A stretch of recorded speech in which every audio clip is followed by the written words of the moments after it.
Hello everyone, मैं नीलम तिवारी आप सभी का मैग्नेट ब्रेन्स में बहुत बहुत स्वागत करती हूँ। मैग्नेट ब्रेन्स एक ऐसा चैनल है जहाँ पर आपको किंडरगार्टन से लेकर 12th क्लास तक का सारा स्टडी मटेरियल बिल्कुल फ्री अवेलेबल करवाया जाता है। तो जैसा कि हमने अपने अभ्यास कार्य कर रही थी जिसमें कि हमने 4 प्रश्न कर लिए थे और 4 जो हमने 1, 2, 3, 4 आपकी पाठ्य पुस्तक में जो 4 प्रश्न दिए हुए हैं उसका भी यानी पहला जो पार्ट है उसको हमने कर लिया था। ठीक है, उस आपकी जो चौथा प्रश्न है उसके 2 पार्ट दिए हुए हैं, अ और आ, और ये जो पहला प्रश्न था उसमें प्रश्न निर्माण करना था और उसी का एक और भाग है जिसमें क्या लिखा है उन्होंने कि षष्ठ श्लोकस्य 6वें श्लोक का भावमाश्रितम मतलब भावमाश्रित भाव पर आश्रित रिक्त स्थानानि पूर्यत, उसके भाव को ध्यान रख के यानी उसके अर्थ को ध्यान में रखकर उसके भाव को आश्रित होकर उसका आश्रय लेकर उसको समझकर रिक्त स्थान की पूर्ति कीजिए। तो यहाँ पर ये रिक्त स्थान दिए हुए हैं, ये समझ लीजिए कि यहाँ पर ये है नहीं। आप कैसे समझ सकते हैं? देखो ऐसे समझ लीजिए, हम इसको कर देते हैं आपका वाइट। ठीक है, तो अब आपको लगेगा कि यहाँ पर सिर्फ रिक्त स्थान है।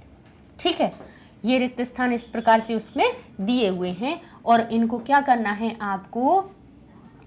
अब उस श्लोक को हमने जो आपको पढ़ाया है उसका हमने अनुवाद भी करवाया था आपको।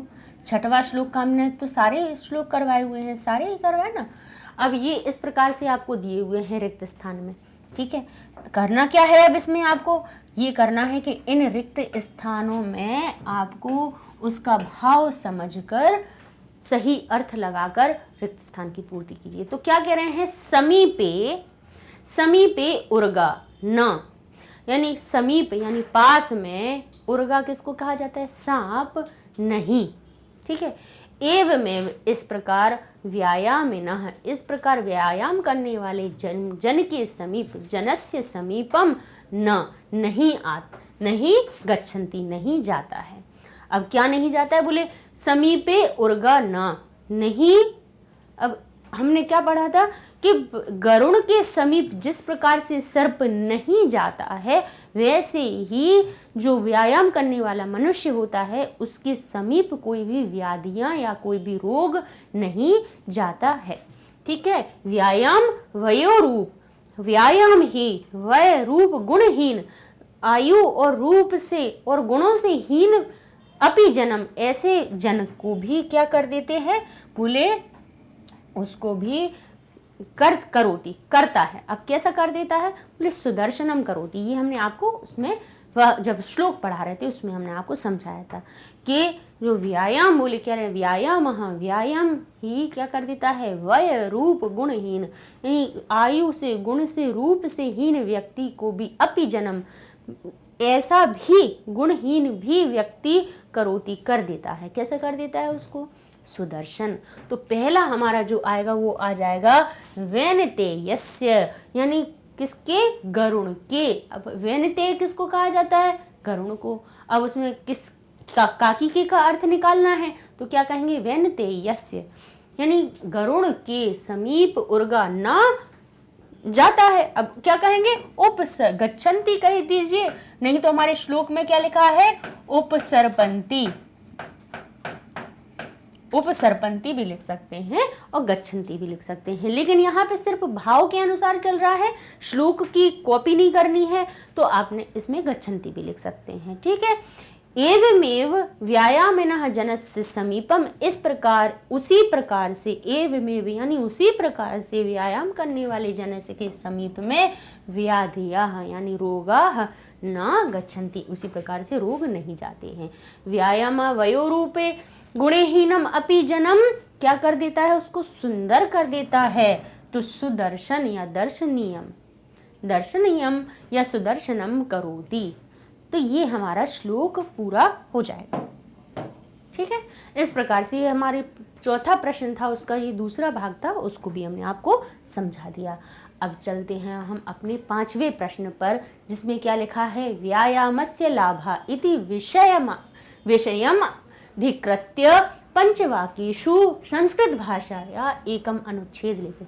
संस्कृत भाषा में व्यायाम के लाभ पर इस विषय पर पंचवाक्येषु 5 वाक्यों को लिखकर 5 वाक्यों में एक अनुच्छेद लिखिए। अनुच्छेद लिखना है।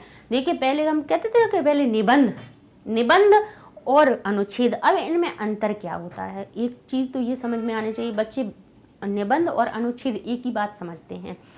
भाई अनुच्छेद होता है लिमिट में, उसकी एक लिमिट होती है कि 5 वाक्यों में 10 वाक्यों में बिल्कुल छोटा करके उसके भाव को समझा देना। निबंध क्या होता है, यानी जिसमें कोई बंधन नहीं होता है, बिना बंध का निबंध, इसीलिए तो उसको निबंध कहा जाता है, जिसका बंधन नहीं होता उसमें कोई, है ना। इतना जरूर है, प्रस्तावना होते उपसंहार होता है। प्रस्तावना से शुरू होता है, बीच में उसके सारे चीज़ें होती हैं जो उसके अंदर समाहित होनी चाहिए वो, और बाद में उपसंहार। अनुच्छेद में ऐसा कुछ नहीं होता है, ना उसमें प्रस्तावना लिखनी होती, ना हमारा उपसंहार लिखना होता है। सिर्फ उस मेन जो उसका जो टॉपिक है, जो विषय है, उसके बारे में जो आपको वाक्य आ रहे हैं उनको ऐसे क्रम से भी लिख सकते हो, या फिर एक पैराग्राफ जैसा भी लिख सकते हो, गद्य की तरह भी उसको लिख सकते हैं। ठीक है, तो इसके लिए आपके लिए कुछ पंचवाक्येषु जैसे बिल्कुल सिंपल से बनाए हैं कि क्या है कि व्यायामः जनेभ्यः, व्यायाम जनों को क्या करता है, स्वस्थम यच्छति, स्वास्थ्य देता है ना। व्यायाम जनेभ्यः, लोगों के लिए स्वास्थ्यम यच्छति, स्वास्थ्य को देता है। नित्यम व्यायाम कुर्वन्तः जना कदापि रोगिणा न भवति। नित्यम व्यायाम को, रोज व्यायाम करने वाले जन को कदापि रोगिणा न भवन्ति, कदापि यानी कभी भी, कोई भी रोगिणा न भवन्ति, रोग नहीं होता है। व्यायामेन, व्यायाम के द्वारा, जनैः, व्यायाम के द्वारा या व्यायाम से, तृतीया विभक्ति लगाई है इसमें, जिसमें से या के द्वारा का अर्थ निकलता है। व्यायामेन, व्यायाम के द्वारा, जनैः, लोग, जनों के द्वारा भी, खादितम भोजनम, खाया हुए भोजन को पूर्ण रूपेण पचति, पूर्ण रूप से पच जाता है। अब इसमें दोनों में द्वितीया विभक्ति क्यों लगाई है, क्योंकि भोजन को, है ना, भोजन को, खाए हुए भोजन को पूर्ण रूप से, अब यहाँ पे भी से आ रहा था तो पूर्ण रूपेण, यहाँ पे भी तृतीया विभक्ति, पचति, पचा देता है। ठीक है, व्यायाम जनाम, लोगों को, अब को का अर्थ आया है, द्वितीया विभक्ति लगा दी। जनाम ऐसे भी लिख सकते हैं या माहलंत करके भी लिख सकते हो आप। ठीक है, तो क्या लिखा, व्यायामः जनाम सुदर्शनम करोति, व्यायाम लोगों को कैसा, सुदर्शन, सुंदर बना देता है। जनैः यानी लोगों के द्वारा, यथाशक्ति एव व्यायाम करणीयः, यथाशक्ति लोगों के द्वारा, लोगों से, बोली यथाशक्ति, यथा यानी जैसी शक्ति हो वैसा व्यायाम करणीय, वैसा व्यायाम करणीय। क्री धातु में अनियर प्रत्यय क्यों लगा, चाहिए का अर्थ हमें बताना था, तो हम क्या कहेंगे, करणीय, करना चाहिए, अनियर प्रत्यय लगा दिया, जिसका नीय इसमें शेष आ गया। ठीक है, तो इस प्रकार से हमने ये आपके लिए अनुच्छेद बता दिया, आप इसको आराम से लिख सकते हो। भाई ये अनुच्छेद आपका उसमें भी पूछा जा सकता है, भाई जहाँ जहाँ पे आपकी पुस्तक में अनुच्छेद ये बीच बीच में क्यों दे दिए, कि आपको उनके बारे में आपको पता चले, है ना। आगे चलते हैं, यथा निर्देशमुत्तरत्। अब उसी का दूसरा पार्ट क्या लिखा हुआ है, पहले तो एक अनुच्छेद दे दिया, ये देखिए 5वें प्रश्न का अ वाला भाग था इसमें, अब इसका दूसरा भाग क्या है। अब इसमें पूछ रहे हैं कि जैसा यथा निर्देश, जैसा निर्देश दिया हुआ हो वैसा ही उत्तर लिखो।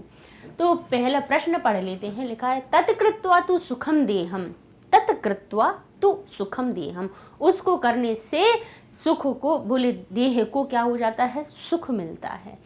अत्र विशेषण पदम किदम, यहाँ पे आप ये बताइए कि विशेषण पद कौन सा है। ठीक है, तत्कृत्वा, उसको करके, अब उसको करके में कोई विशेषता बता आ रही है समझ में नहीं, तू यानी निश्चय, उसको करके निश्चय ही सुखम देहम, देह सुखी हो जाती है। अब यहाँ पर देखिए विशेषण शब्द हमें कौन सा दिख रहा है, कि देह तो हो गया शरीर, शरीर तो कोई विशेषता नहीं है, लेकिन यहाँ पे जो सुख शब्द है वो क्या कह रहा है कि देह कैसी हो जाती है, सुखम, सुख को प्राप्त हो जाता है। तो सुख जो शब्द हो गया वो उस क्या हो गया, देह की विशेषण हो गया। तो यहाँ पर अब हमारा उत्तर क्या हो जाएगा कि तत्कृत्वा तो सुखम देहम अत्र विशेषण पदम किम, क्या है, बोले सुखम, सुख इसका विशेषण पद है। ठीक है,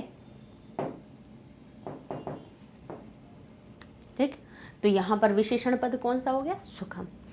अब आगे आते हैं, व्याधयो न उपसर्पन्ति वेनतेयम उर्गाः अस्मिन् वाक्ये क्रियापद किद किम। अब क्या कहा, व्याधयो, व्याधियां यानी मुसीबतें, रोग, न उपसर्पन्ति नहीं पास में आती हैं, वेनतेयम, बोले वेनतेयम इव उर्गाः, जैसे वैनतेय के पास सर्प नहीं आता है, गरुड़ के पास जैसे सर्प नहीं आता है, नहीं उपसर्पन्ति नहीं आता है, वैसे ही व्याधियां नहीं आती हैं। अब तो इसमें क्रिया कौन क्या हो रही है, व्याधि, इसका तो अर्थ हो गया रोग, वैनतेय इसका अर्थ हो गया हमारा गरुड़, एव जो इसमें लिखा हुआ है वो हमारा अव्यय हो गया, उर्गा सर्प हो गया, ये भी संज्ञा शब्द हो गया। तो इसमें क्रिया क्या हो रही है, बोले उपसर्पन्ति, न भी इसमें अव्यय है, न भी इसमें एक अव्यय छुपा हुआ है, तो इसमें उपसर्पन्ति जो लिखी हुई है, उपसर्पन्ति का अर्थ होता है पास आना, नहीं आती हैं, उप का अर्थ हुआ पास में, सर्पन्ति आना। ठीक है, तो इसमें हमने क्या कहा, अस्मिन् वाक्ये क्रियापदम किम, यहाँ पर क्रियापद कौन सा है, तो आप बता देंगे, व्याधयो नो उपसर्पन्ति वेनतेय में वोर्गा, अस्मिन् वाक्ये क्रियापदम उपसर्पन्ति, पा है सरयंती नहीं है, ये मिसप्रिंट हो गया, यह क्या हो जाएगा, उपसर्पन्ति। ठीक है, ये आ गया। अब पुंभिरात्महितैषिभिः, पुंभिरात्महितैषिभिः, पुंभि आत्महितैषिभिः, पुंभिः इसको ऐसे समझ बोलिए तो अलग अलग आपको समझ में आएगा कि मनुष्य जो आत्म का हितै चाहता है, अत्र यहाँ पर पुरुष इत्यर्थम किम पदम प्रयुक्त, पुरुष के अर्थ के लिए कौन सा पद प्रयुक्त हुआ है। हमने आपको देखिए वही समझा रहे थे ना कि हम आपको ये पर्याय विपर्याय क्यों बताते हैं, वो इसीलिए बताते हैं कि यहाँ पे वो पूछ सकते हैं कि इसमें बताइए पुंभिरात्म हितैषिभिः, अत्र यहाँ पर पुरुष इत्यर्थम, पुरुष का अर्थ बताने वाला पद कौन सा है। तो आपको जब अगर पर्याय आपने पढ़े होंगे तो आप बता पाएंगे कि पुंभिरात्म हितैषिभिः अत्र पुरुष इत्यर्थम पुंभिः पदम प्रयुक्तम, किम की जगह आप बता सकते हैं कि पुंभि पद प्रयुक्त हुआ है। इतना पूरा नहीं लिखना है तो केवल इतना पद भी, इतना उत्तर भी लिख देंगे कि पुंभि, तो ये भी आपका सही हो जाएगा, कोई बड़ी बात नहीं है।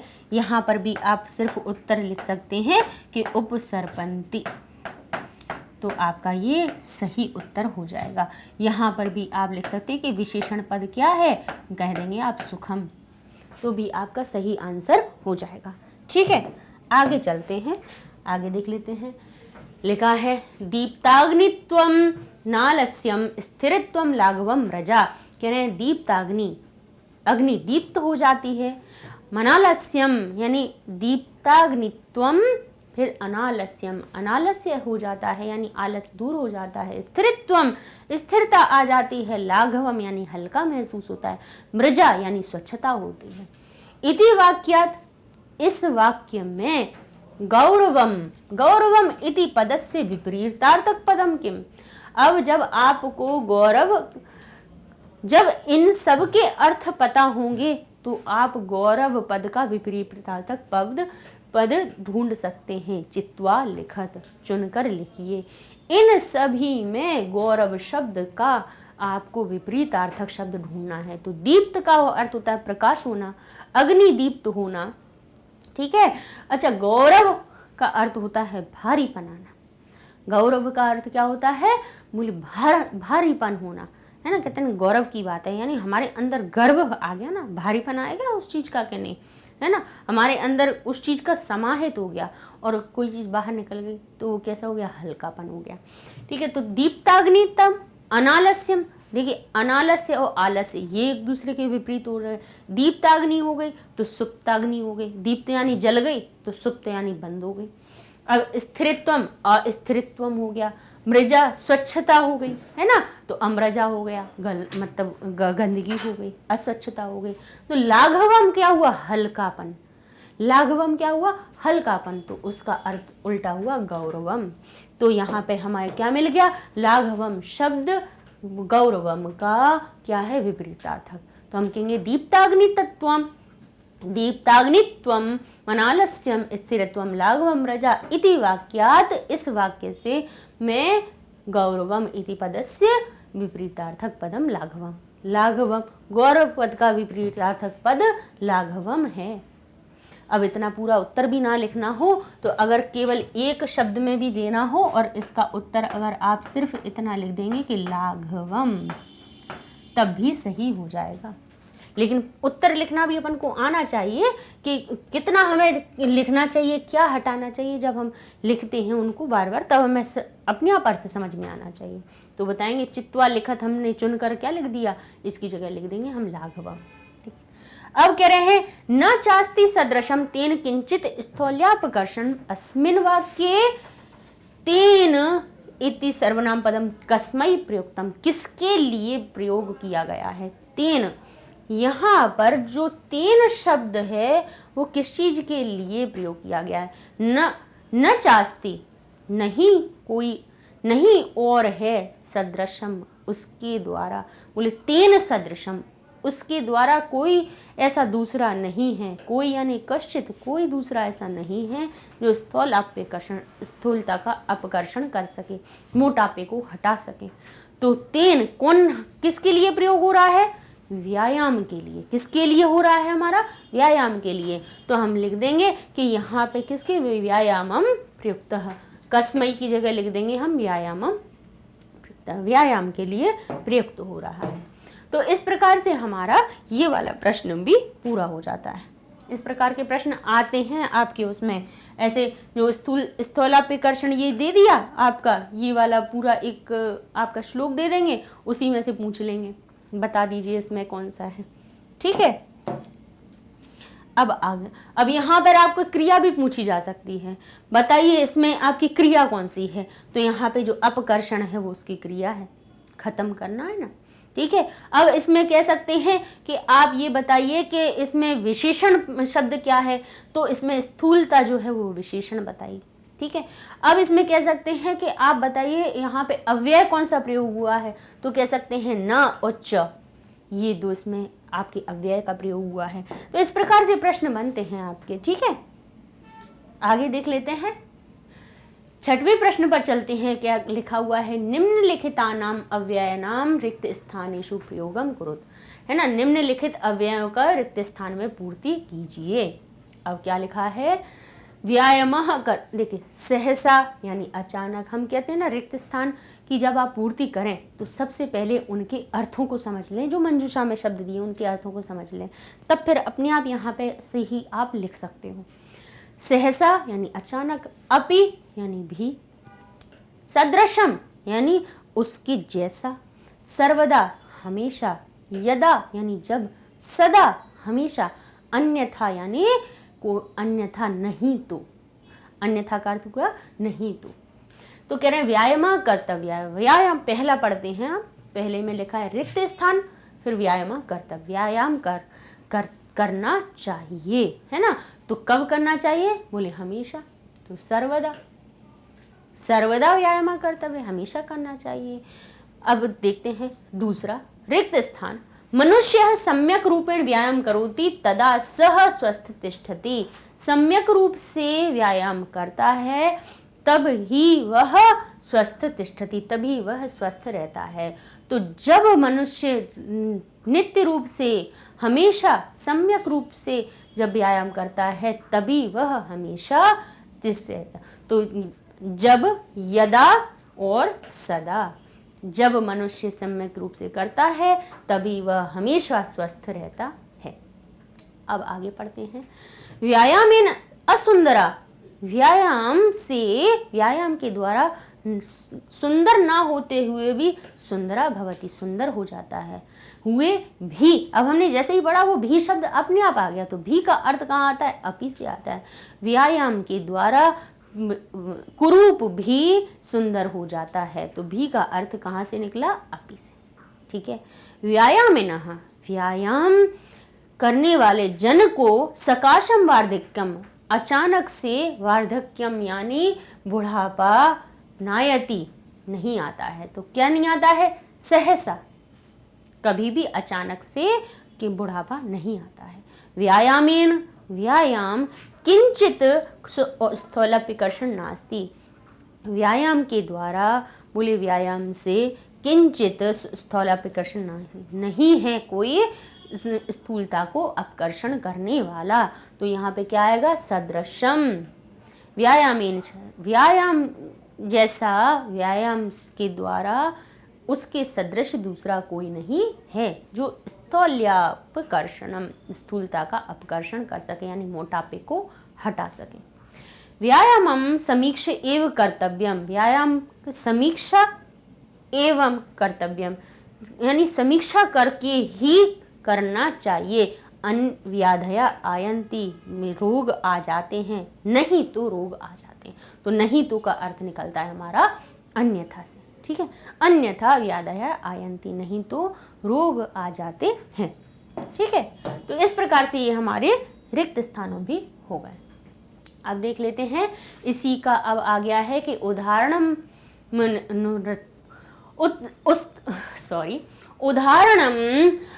उदाहरणम नुसृत्य, कभी कभी यही होता है जब बार बार बहुत दिन बाद पढ़ने चलो तो अपनी ही जबान पे सुनने लगती है।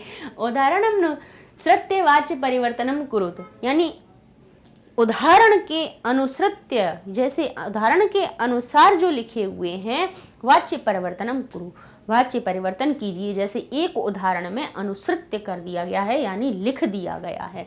तो आत्महितैषिभिः ही व्यायामः क्रियते, कर्म वाच्य के वाक्य दिए हुए हैं, उनको कर्तृवाच्य में परिवर्तित करना है। कर्तृ और कर्मवाच्य का हमने आपको बताया ही है कि क्या बताया है कि दो चीज़ें बस हमें याद रखनी है कि ये हो गया हमारा कर्तृवाच्य और ये हो गया हमारा कर्मवाच्य। दो चीज़ों में परिवर्तन होता है, बस ज़्यादा कुछ नहीं है। थोड़ी सी हमें क्रियाओं का ज्ञान होना चाहिए कि भाई, क्योंकि कर्मवाच्य में हमेशा आत्मनेय पद की क्रियाओं का के अनुसार रूप चलते हैं। आत्मनेय पद की जैसे क्रियाएं की रूप होती हैं, और इसमें कर्तृवाच्य में जो क्रियाएं लगाई जाती हैं वो परस्मय पद के अनुसार होती हैं। कैसी होती हैं? परस्मय पद। ठीक है, जो नॉर्मल जो हम लोग पढ़ते हैं वैसे क्या रहना है? बस कर्ता, कर्म और क्रिया, बस ये तीन चीजें ध्यान रखनी है। दो ही नियम है, इतना अगर नियम याद है और उसके बाद आपको उनके रूप पता है। जैसे कर्ता जो होता है, भाई कर्ता और कर्म में होंगी तो संज्ञा ही है, और संज्ञाओं के अगर शब्द रूप याद किए होंगे तब तो आप प्रथमा विभक्ति में लिखा होगा उसको तृतीया में परिवर्तित करोगे, तृतीया वाला प्रथमा में कर पाओगे। इसके लिए शब्द रूप याद होना।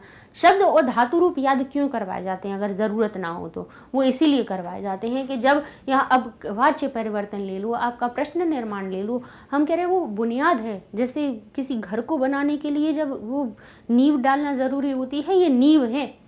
शब्द रूप हो गए, धातु रूप हो गए, संधि हो गई, समास हो गई, ये नींव है।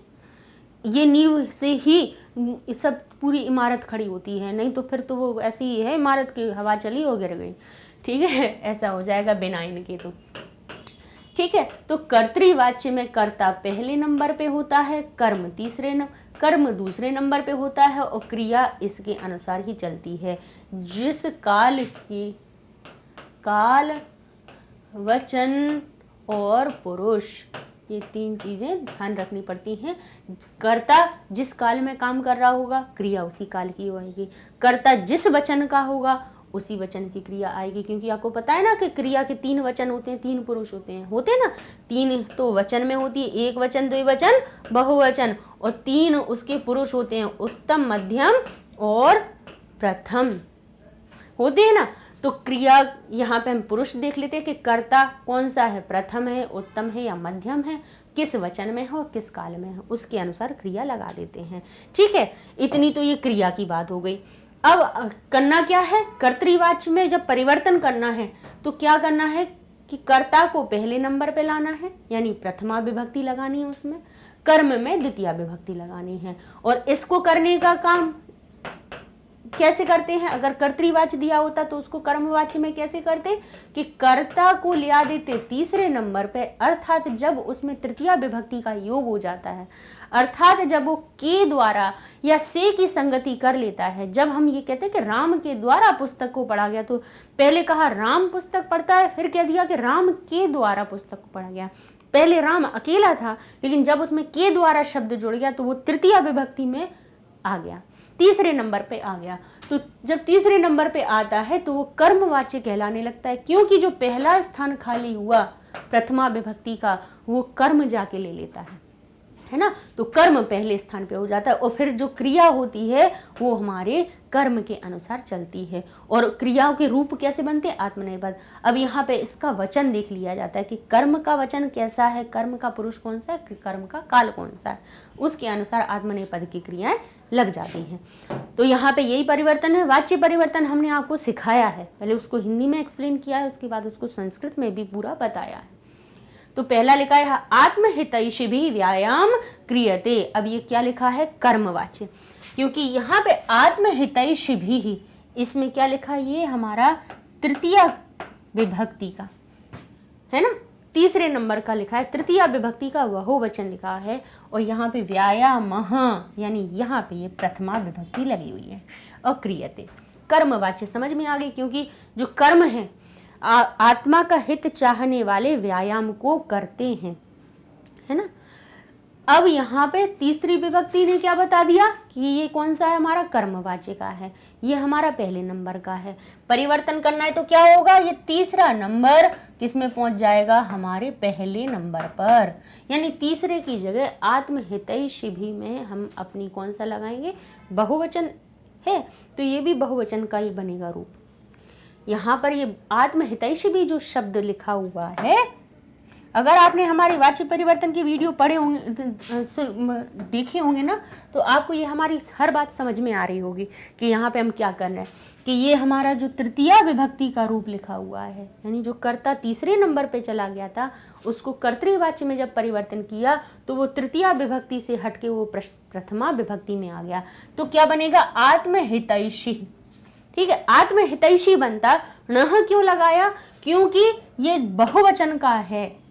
ये जो आत्महितैषी बहुवचन रूप में है तो प्रथमा विभक्ति बदलेगी, तीसरे से पहले में बदलेगा, लेकिन उसका वचन नहीं बदलेगा। ऐसा नहीं है कि तीसरे से पहले में जा रहा तो वचन बदल जाए, प्रथमा विभक्ति से तीसरी विभक्ति में आए तो वचन बदल जाए, ऐसा नहीं होगा। तो ये जो हमारी तृतीय विभक्ति से ये प्रथमा विभक्ति में बदल जाएगा। यहाँ पे जो व्यायामः लिखा है वो हमारा जो पहले नंबर पे है कर्म, उसको हम दूसरे नंबर पे ला देंगे कि हमारा फर्स्ट नंबर वाला कर्ता आ गया, कर्ता हमारा पहले नंबर पे आ गया, तो अब व्यायाम को दूसरे नंबर पे पहुंचाना पड़ेगा। अब यहाँ पे देखेंगे आत्महितैषी के हिसाब से आत्महितैषी प्रथम पुरुष का कर्ता आता है, क्योंकि यहाँ पे ना तो मैं लिखा है ना तुम लिखा है। भाई पुरुष पहचानने की भी आपको हमने बात बताई है कि मैं और तुम ये दोनों उत्तम मध्यम हो जाते हैं, बाकी जो भी सब बचता है वो सब प्रथम में पहुंचता है। मैं उत्तम तुम मध्यम बाकी सब प्रथम, ये हमने आपको याद रखने की चीज़ बताई है। तो आत्महितैषी में मैं शब्द कहीं लिखा है, तुम शब्द लिखा है, नहीं लिखा है। तो हमारी जो क्रिया है वो प्रथम पुरुष की कौन सी वचन की बनेगी, बहुवचन की। तो जो हमारी क्रि धातु थी क्रियते, जो आत्मनेय पद की बनी थी, वो परस्मय पद के रूप में क्या बन जाएगी, कुर्वन्ति। ठीक है, अब ये तो एक उन्हें उदाहरण दे दिया। अब इसके बाद क्या करना है, बलवता विरुद्धमपि भोजनम पच्यते। विरुद्धमपि यानी विरोधी भोजन को पच्यते, पचा देते हैं।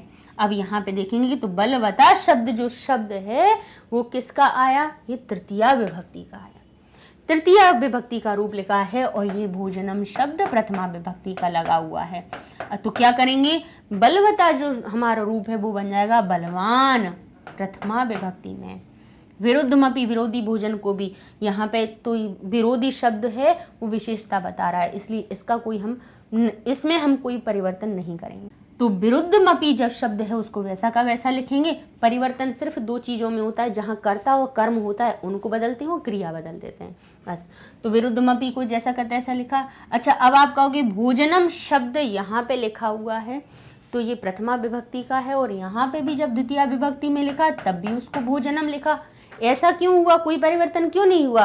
क्योंकि आपने अगर नपुंसक लिंग के अगर रूप पढ़े होंगे तो उसमें क्या बनते हैं, फलम, फले, फलानी, और फिर पढ़ोगे तब भी प्रथमा में भी, प्रथमा विभक्ति में नपुंसक लिंग में फलम बनता है और द्वितीय विभक्ति में भी समान फलम, फले, फलानी समान ही बनता है, कोई परिवर्तन नहीं होता है इसमें। इसीलिए जब इसको द्वितीय में ले जाएंगे तब भी भोजन शब्द भोजनम बनेगा। ठीक है, और ये हो जाएगा पचति। कैसे, अब बलवान एक है ना, तो बलवान एक है तो तीतः अंति में से ती लग जाएगा। बलवान में मैं और तुम तो लिखा नहीं है, उत्तम मध्यम तो लिखा नहीं है, अर्थात ये प्रथम पुरुष है, और प्रथम पुरुष की जो क्रिया होती है वो क्या हो जाएगा, पचति। ठीक है, अब आगे देख लेते हैं।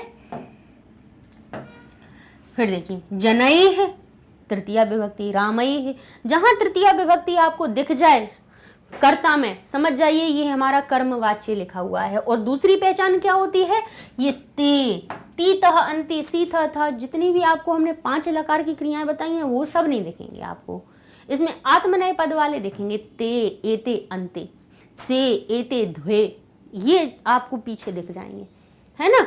तो अब जब आपको पता है कि ते लिखा हुआ है और यहाँ पे तृतीया विभक्ति का रूप लगा हुआ है, अर्थात ये हमारा कर्मवाच्य है, इसको कर्तृवाच्य में बदलना है। तो जहाँ तृतीया विभक्ति लगी हो उसको प्रथमा में बदल दो। अब ये प्रथमा में तो बदल देंगे हम, ठीक है, जन शब्द को जन लिख देंगे, लेकिन यहाँ पे वचन देखना भी जरूरी है। यहाँ पे जनई ही लिखा हुआ है तो यहाँ पे हो जाएगा जनाह, है ना, जनह, जनऊ, जनाह।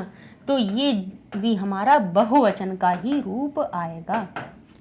जन ही शब्द तृतीया विभक्ति में था, तृतीया विभक्ति का बहुवचन था, तो तीसरे नंबर से वो पे कहाँ पहुँचेगा, कर्तृवाच्य में वो पहले नंबर पर पहुँच जाएगा। तो ये फर्स्ट नंबर पे पहुँच गया। अब यहाँ पर जो कांति ही शब्द है, व्यायामेन, व्यायामेन तो क्या है, व्यायाम से या के द्वारा क्या मिलती, कांति प्राप्त होती है। लेकिन यहाँ पे प्रथमा विभक्ति किस में लगी है, बोले कांति शब्द में, तो कांति शब्द का क्या लगा देंगे, द्वितीय विभक्ति का रूप लगा देंगे। फर्स्ट और सेकंड, इसमें थर्ड और फर्स्ट रहता है, इसमें फर्स्ट और सेकंड रहता है। ठीक है, ये हो जाता है। इसका ध्यान रखिएगा कि कर्मवाच्य में थर्ड और फर्स्ट का प्रयोग होता है और इसमें फर्स्ट और सेकंड का प्रयोग होता है। ठीक है, प्रथमा द्वितीय, फर्स्ट और सेकंड का मतलब प्रथमा द्वितीय विभक्ति, थर्ड और फर्स्ट का मतलब तृतीय विभक्ति और प्रथमा विभक्ति। ठीक, तो जनई शब्द जनाह बन गया, कांति शब्द कांतिम बन गया, और यहाँ पे जनाह बहुवचन में था तो इसलिए यहाँ पे लभंती हो जाएगा, लभंती नहीं होगा, लभंती हो जाएगा। ठीक है, क्योंकि प्राप्त करना। अब आ गया मोहनेन, मोहन के द्वारा। अब देखिए मोहनेन पाठः पठ्यते, मोहन पाठ पढ़ता है। ठीक है, मोहन, देखिए मोहनेन, मोहन के द्वारा पाठ को पढ़ा गया। ठीक है, तो जो तीसरे नंबर पे ये मोहनेन में तृतीय विभक्ति लगी हुई है और पाठः में किसको पढ़ रहा है, पाठ को पढ़ रहा है ना, तो इसमें प्रथमा विभक्ति लगी है। परिवर्तन क्या होगा, मोहनेन की जगह वो प्रथमा विभक्ति का रूप मोहनः बन जाएगा। पाठः शब्द बना हुआ है तो हो जाएगा पाठम। ये मिसप्रिंट हुआ है कुछ कुछ, तो हमने बता दिया आपको, मोहना पाठम पठति। ठीक है, ऐसे ही लतया। अब देखिए लता शब्द की तृतीय विभक्ति का रूप लिखा है लतया गीतम, लतया गीतम गीयते। लता गीत को, लता के द्वारा गीत को गाया गया। तो अब लता तृतीया में है तो लता का प्रथमा विभक्ति क्या बनेगा, लतया की जगह बन जाएगा लता। अब गीतम का गीतम क्यों रहा, क्योंकि द्वितीय विभक्ति में भी प्रथमा विभक्ति में भी गीतम लिखते हैं, जैसे फलम और फलम दोनों में एक जगह रहता है, एक सा रहता है, तो यहाँ पे भी दोनों में एक जैसा रहेगा। प्रथमा में भी गीतम रहेगा और द्वितीया में भी। नपुंसकलिंग शब्द का रूप ज़्यादा परिवर्तित नहीं होता है ना। तो गीतम गीतम, और यहाँ पे गीयते था वो गीयति हो जाएगा। ठीक है, जैसे पठती, चलती, लिखती, हंसती होता है, ऐसे ही गीयति हो जाएगा। ठीक है, तो ये हमारा क्या हो गया, वाच्य परिवर्तन हो गया। ठीक है, अब इसके बाद थोड़ा सा देख लेते हैं। अधोलिखितेषु तद्धित पदेषु प्रकृति प्रत्ययम च पृथक कृत्वा लिखत। वैसे तो प्रकृति प्रत्यय हमने आपको बता ही दिए हैं, उसमें सभी श्लोकों में साथ साथ बता ही दिए थे हर एक में, है ना। इसमें तो 4-5 दिए अपन ने, तो सारे श्लोकों में से निकाल के प्रकृति प्रत्यय छांटना सीख लिए। अब इनमें भी दिए हुए हैं, देख लेते हैं कौन कौन से हैं। पथ्यतम, पथ्यतम में हमने आपको आज ही बताया था, आज ही जो हमने पहला वीडियो आज बताया था आपके लिए, उसमें बताया था कि पथ्यतम यानी जब श्रेष्ठता बताई जाती है तब तमप प्रत्यय का प्रयोग होता है। तो तम जो शब्द है वो तमप में से निकला है। ठीक है, तो पथ्य इसकी मूल शब्द यानी प्रकृति हो गई और तमप इसका प्रत्यय हो गया। सहिष्णुता, हमने कहा था ना, तल में हमेशा बचता है ता, इसमें बचता है तम, इसमें बचता है ता। ठीक है, तो क्या हो गया, सहिष्णुता। ठीक है, उसका होना, बहुत मूल रूप से उसका भाव उसमें हो जाना, तब ये तल प्रत्यय लगाया जाता है। अग्नित्वम, अब इसमें त्वा शेष बचा है तो त्वा प्रत्यय है। स्थिरत्वम में स्थिर धातु है, त्वा प्रत्यय है। लाघवम में लघु, लघु लघु होगा, लाघु नहीं होगा। लाघवम में लघु इसकी प्रकृति है और श्यय इसका प्रत्यय है। तो इस प्रकार से हमारे ये आज हमने अपना ये पाठ को पूरा कर लिया। पाठ्य पुस्तक में जितना भी जो भी अभ्यास कार्य थे उन सबको हमने पूरा कर लिया, और ये हमारे आज व्यायाम सर्वदा पथ्य पाठ हमारा पूरा हुआ। अब कल हम कौन सा पढ़ेंगे, अपना शिशु लालनम तृतीय। देखिए पहले दूसरा हमने पहले ही पढ़ा दिया था, अभी हमारा तीसरा चैप्टर भी पूरा हो गया, तृतीय पाठ कंप्लीट हो गया। इसके बाद अब हम शुरू करेंगे अपना चौथा पाठ शिशु लालनम। एक नाटक है उसको हम पढ़ेंगे। ठीक है, उसके बाद बचे हुए 9, 10, 11, 12 ये 4 लेसन और बचे हुए उनको भी हम पूरा करवा देंगे। ठीक है, तो फिर मिलते हैं नए वीडियो में अपने नए पाठ के साथ में। तब तक के लिए धन्यवाद।